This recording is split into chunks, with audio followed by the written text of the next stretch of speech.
today we are going to talk about why you should opt for public relations. So obviously the awareness that you create through the use of mass media channels to reach that mass audience. Secondly, the credibility of public relations as opposed to an advertisement. According to a study done in 2014 by Nielsen's, they say 90% of the time a person would read an article and learn more as opposed to an advertisement, or even make their decisions based on an article as opposed to an advertisement. Thirdly, you build yourself as a thought leader. So when you talk about certain best practices and great initiatives, you build yourself in the public's eye as a thought leader. You can see this clearly well through Cisco's campaign for Internet of Things, where they talk about different innovations and activities in certain content pieces. Through this you can really see your audience and how many people are actually listening. ROI is another area, high ROI.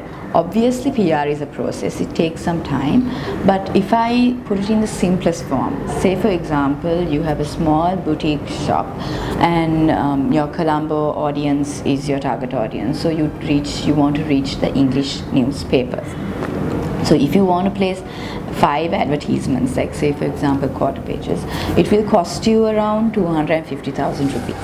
But whereas if you want to just get a press release out to the mainstream media for 5 papers, you can do it around 30,000 rupees with the writing, with the distribution and the follow-up services.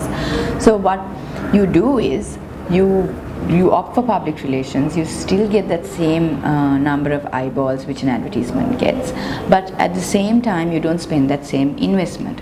So in terms of an ROI, your ROI comes up to about 32% because PR is valued 4 times as much as an advertisement. Crisis management is another huge area. I can tell you through a long-standing relationship, a lot of people mitigate a lot of negative publicity that may occur for their brand. One such example is when I was handling communications for a company, and there was this negative publicity which was happening, and also the editors got it from a government authoritative figure. So they had to publish this news, and therefore they called me and they told me, listen, we have to publish this news, but we won't put your company name on the article. So the news did attack the company, but not many people really knew that they are talking about this company.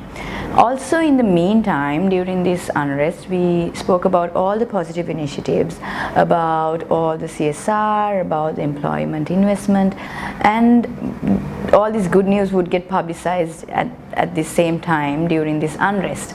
So the conversation would go like this: oh, I heard this company is leaving, but then why would they invest in their CSR or their employment if they're leaving? So in the long run, you kind of mitigate all this negative publicity through good publicity. Another area is how you can tell a great story.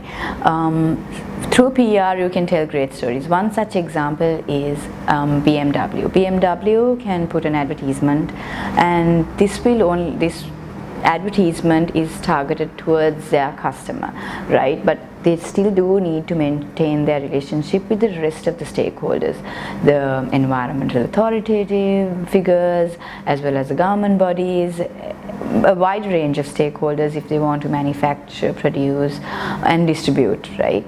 So in order to maintain that relationship with a wider range of stakeholders, they can use public relations and tell a great story where they can't do in an advertisement.